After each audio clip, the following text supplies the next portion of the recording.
Jim, as we look at these guys on the defensive line who are among the final 15, Richard Seymour, 3-4 defensive end, so he didn't accrue all these sacks and stats and things like that. Why was he so impactful? You know, Steve, I think it's unfair to call him a 3-4 D. And if you look at Richard Seymour, he played everywhere along that defensive line. They won 3 Super Bowls in his first 4 seasons. He played a different position, or they played in each of those 3 victories, in part because of his versatility. We always say football is a team game.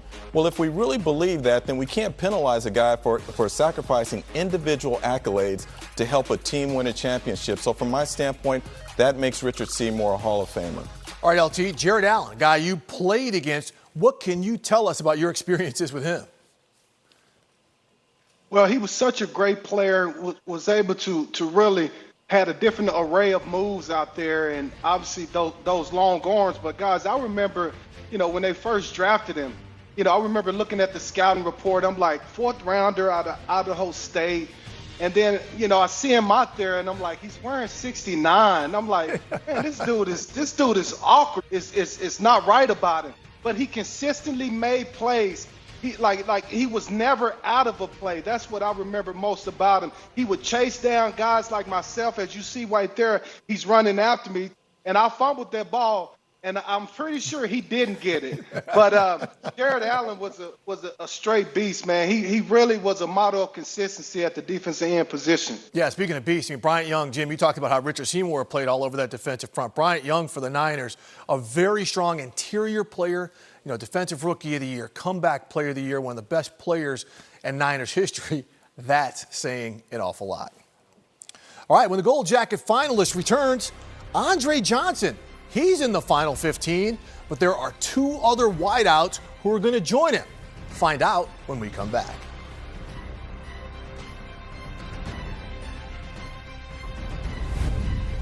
You're a one-man stitch. Snap.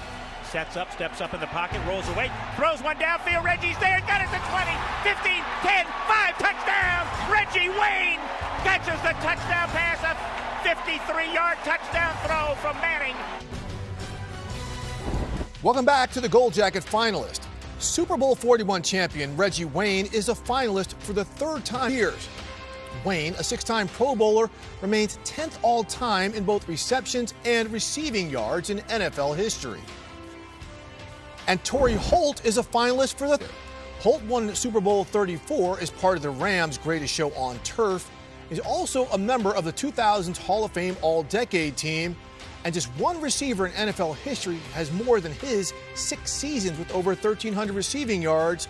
And that would be the GOAT, Jerry Rice. All right, joined again by Jim Trotter and LaDainian Tomlinson and LT. Torrey Holt, he had the big numbers. He has a Super Bowl ring, and he's waited. Is now the time for him to join you in Canton? I believe it is. I mean, you think of every other player, premier player on the Greatest Show on Turf is in the Hall of Fame. Marshall Faulk, Kurt Warner, Orlando Pace, all these guys that was premier players on that offense is in the Hall. And it's his time. He's waited long enough. And I'll say this as well, guys. A couple of weeks ago, I was at the Chargers Alumni Weekend, and this was a big topic of conversation. The receivers that are logjam, who deserves to be in. And out of all of us that were talking, Torrey Holt got the most votes. Torrey Holt and Andre Johnson. And when I turned to Charlie Joyner, who is a Hall of Famer himself, I said, Charlie, who should get in? He said Torrey Holt. He's been waiting too long, and he's been a model of consistency. He deserves to be in this year. All right, Jim, you heard LT just say those guys were saying Torrey Holt and Andre Johnson. But Reggie Wayne, the credentials are there. We know how great of a player he is. Yeah, even think about the receivers who were semifinalists who didn't make the cut. They're deserving to be in here. So it's such a loaded thing. Look, with Reggie Wayne, he was an artist. They say poetry in motion. I laugh today when people talk about the things that OBJ does in pregame. If you saw Reggie Wayne in warmups, he may have had the best pure hands of any receiver in the league.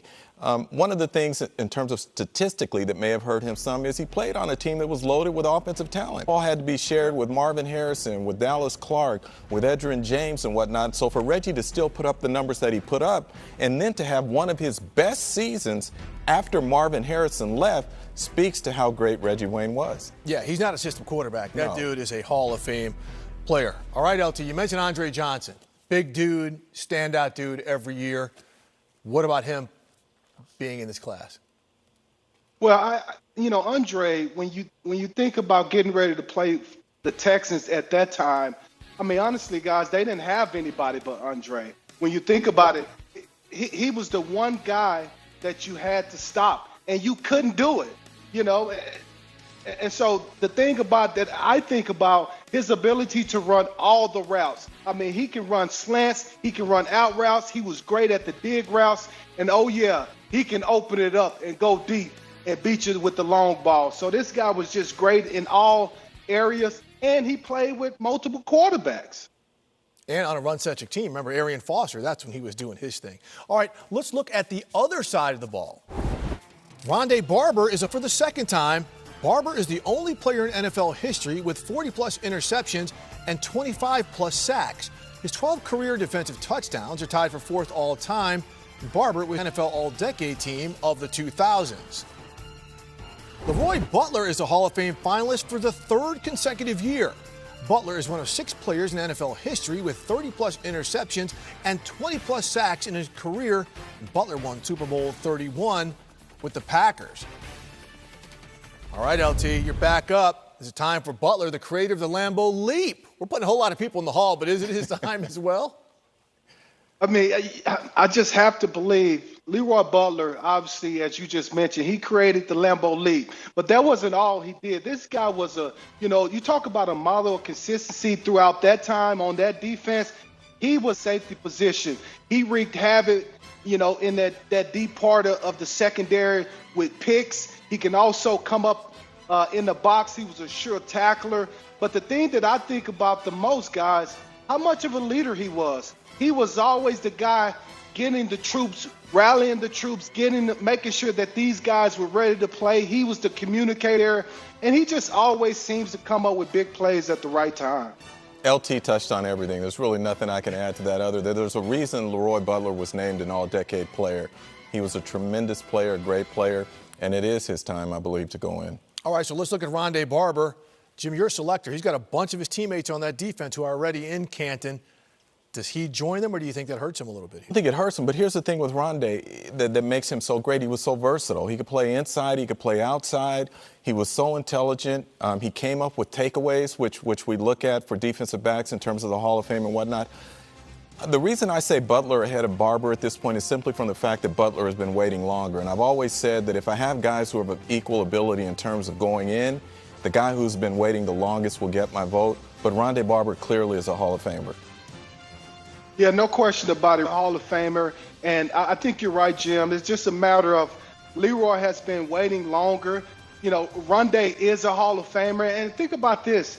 The guy was 5'9", guys. He played corner, but he also played safety. And at the time he played safety, he was one of the best safeties in the league. So the versatility stands out to me with Rondé. He definitely will be a Hall of Famer soon. Yeah, considered one of the best slot corners, if not the best slot corner ever. Leroy, or Rondé. We'll see if they make it. Yeah. All right. Coming up next, he was a Super Bowl runner-up, then a Super Bowl champion, never tried to hide his emotions. 2022 Pro Football Hall of Fame coach finalist Dick Vermeil is here, and he joins us next. Here we go. All right, that's it, Zach. All right, good job. Oh, that's it, Robert. Woo! Who's that defensive? Woo! Who was that? Who was that? It was a blur. All right, that's the way to punt the football. All right, that's it, Zach. All right, good job. Are you ready for football day nights? Game Day View breaks down every matchup. So if he's had a huge game this week, he should. Gold Jacket finalist. Tony Boselli is a finalist for the 6th straight year. Boselli was a first draft pick in Jaguars franchise history. He's a 3-time first-team All-Pro and is a member of the NFL All-Decade team of the 1990s. Willie Anderson is a finalist for the first time. Anderson is a 3-time first-team All-Pro. He started 116 consecutive games for the Bengals, and his 181 games is the 8th most in team history.